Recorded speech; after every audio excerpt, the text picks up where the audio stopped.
सार बचन राधा स्वामी वार्तिक भाग पहला दफा 58। ऐसे लोग जो कि ब्रह्म ज्ञानी अपने को कहते हैं आजकल बहुत हैं और अपने को सबसे उत्तम जानते हैं। ब्रह्म ज्ञान हकीकत में इन सब अपने जिनका जिक्र पीछे हुआ बहुत बड़ा है, पर जो सच्चा होवे और जो पोथियां पढ़कर ज्ञान हुआ उसका नाम विद्या ज्ञान है। उससे मोक्ष कभी हासिल नहीं होगी, क्योंकि ज्ञान के ग्रंथों में जगह जगह लिखा है कि तत्व ज्ञान मनोवासना नाश, यानी जब तक कि मन और वासना का नाश ना होगा तब तक तत्व यानी मालिक का ज्ञान हासिल ना होगा। और मन और वासना का नाश बिना योगा अभ्यास के मुमकिन नहीं है। फिर जब तक कि योग की साधना नहीं करे तो वह ज्ञान वाचक है। इस कदर तो हर एक शख्स जिसको विद्या हासिल हुई कह सकता है और समझ सकता है। फिर इसमें क्या बड़ाई हुई और मन और इंद्रियों का क्या दमन हुआ। आजकल जो अपने तई ब्रह्म ज्ञानी कहते हैं, जो उनसे पूछा जावे कि कहो क्या साधना करके तुमने ज्ञान पाया, तो नाराज हो जाते हैं। बाजे कहते हैं कि पिछले जन्म में कर आए। जो ये बात सही होती उनको साधना की जुक्ति की खबर होती, यानी याद जरूर होनी चाहिए थी, क्योंकि ब्रह्म ज्ञानी और ब्रह्म में कुछ भेद नहीं है। ये कहा है कि ब्रह्मविद ब्रह्मे भवत, और दूसरा इज़ा तमल पकड़ पहो अल्लाह हो। फिर सूफी या ज्ञानी को सब हालतों की खबर होनी चाहिए, और इन ब्रह्म ज्ञानियों का ये हाल है कि इनको अपने मन और इंद्रियों की भी खबर नहीं कि वे क्या क्या काम उनसे करा रही हैं। ऐसी सूरत में अपने को ज्ञानी कहना और ब्रह्म मानना ये उनकी बड़ी भूल मालूम होती है, और इसका फल वही है जो कर्मियों को मिलेगा, यानी 84 का चक्कर भोगना पड़ेगा। दफा 59। जो पिछले वक्तों में ज्ञानी हुए, जैसे कि व्यास और वशिष्ठ और राम और कृष्ण, वे सब जोगेश्वर ज्ञानी थे और प्रकाशक थे, और चारों साधन उनके पूरे हुए थे।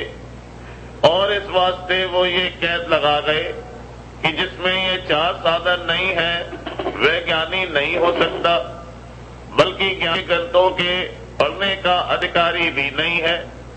और वह 4 साधन ये हैं: पहला बैराग, दूसरा विवेक, तीसरा खट संपत्ति। इसमें 6 साधन हैं।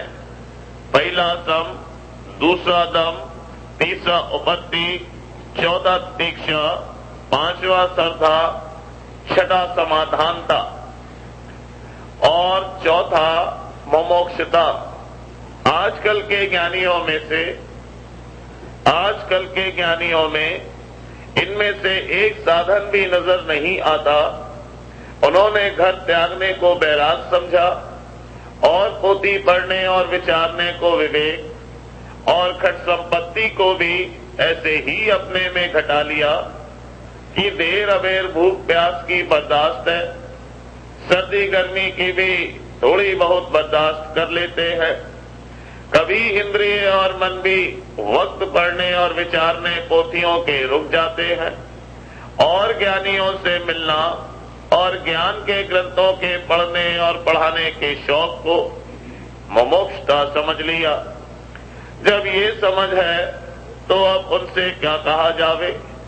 इस मूर्खता पर अफसोस आता है कि मेला और तमाशा और सैर देशांतर की और नामवरी के वास्ते भंडारे करने और झंडा खड़ा करके गोल बांधने वगैरह की तो इनके चित्त में ऐसी लाग है कि रेल के खर्च के और भंडारे के खर्च के लिए अदना अदना गृहस्थियों के रूबरू दीन होकर और राजों और साहूकारों से रुपया लेकर जोड़ते हैं और फिर अपने तई बैरागवान कहते हैं। इससे जाहिर है कि उनको बैराग के स्वरूप और अवधि की जरा भी खबर नहीं है और पोतियां पढ़ने और पढ़ाने का शौक नित्य बढ़ता जाता है। तो आश्चर्य आता है कि ये कैसा ब्रह्मानंद इनको प्राप्त हुआ कि जिससे जरा भी मन इनका नहीं बदला। और जो पूछो तो कहते हैं कि ये काम हम उपकार के वास्ते करते हैं। ये कहना उनका साबित करता है कि उनको ये भी मालूम नहीं है कि उपकार किसका नाम है। जो कोई ज्ञानी है वह जीवों के कल्याण करने के लिए समर्थ होना चाहिए। जीवों को बंध से छुड़ाकर मोक्ष पद में पहुंचाना, इसका नाम उपकार है। और विद्या पढ़ाकर लोगों को अहंकारी बनाना और खाना खिलाना और मंदिर और बाग और धर्मशाला बनाना और सदा व्रत लगाना, इसका नाम उपकार नहीं है। ऐसे उपकार के वास्ते तो साहूकार और राजे पैदा किए गए हैं, न कि ब्रह्मज्ञानी। ब्रह्मज्ञानी को तो चाहिए कि जीवों को उनके मन और इंद्रियों के बंधन से छुड़ाकर उनके निस्वरूप को लखाना और उसमें पहुंचाना, ताकि आवागमन से रहित हो जावे और कष्ट और कलेश की निवृत्ति हो जावे। सो ये बेचारे क्या करें, उन्होंने अपने जीव का कल्याण तो किया ही नहीं, दूसरे का क्या कल्याण करेंगे। न मालूम क्या दुख पड़े या क्या आफत और घर की लड़ाई या झगड़े ने घेरा, या कि आलस और सुस्ती ने दबा लिया कि घर बार छोड़ दिया और मुफ्त में खाना और कपड़ा हासिल करने और अपनी मान और बड़ाई और पुजवाने की आशा लेकर भेंट ले लिया।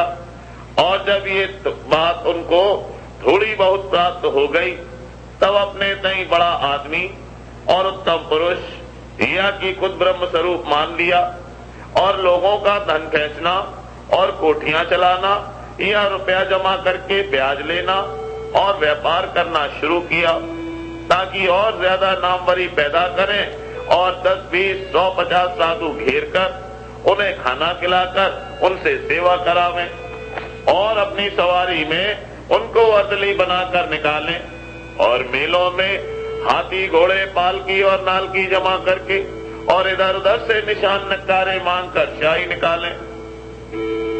अब गौर करने का मुकाम है कि क्या ऐसे लोग ब्रह्मज्ञानी हो सकते हैं कि जिनके मन में ये हिस्स और हविस भरी है और जब उनकी ये ख्वाहिशें पूरी होती हैं तब महामगन होते हैं और औरों पर तान और अहंकार करते हैं और अपने तई महात्मा पंडित और विद्यावान और महंत कहलाते हैं और गृहस्थियों से मदद लेकर एक दूसरे गोल पर अपनी रौनक और जुलूस दिखाकर मान बढ़ाई चाहते हैं।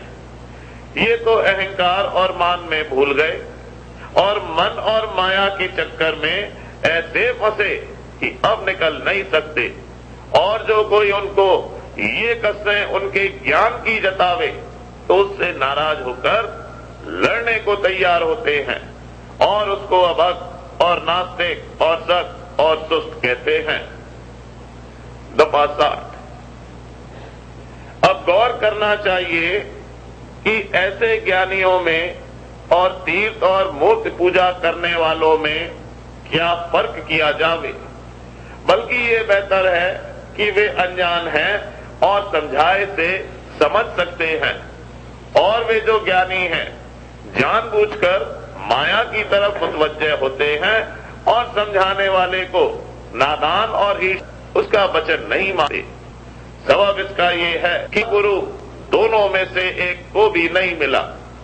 जो सद्गुरु मिलते तो इनसे भक्ति मार्ग की रीत से सूरत शब्द योग का अभ्यास कराते, तब कैफियत आप खुल जाती, यानी पहले सफाई मन की और प्रेम प्राप्त होता और फिर स्वरूप का दर्शन इनको अंतर में मिलता और आनंद उसका आता, तब इस मृत्यु लोक के भोगों की वासना और आशा न उठाते और ऐसे रगड़ों और झगड़ों में जिसमें कि अब ये लोग फंसे मालूम होते हैं न पड़ते।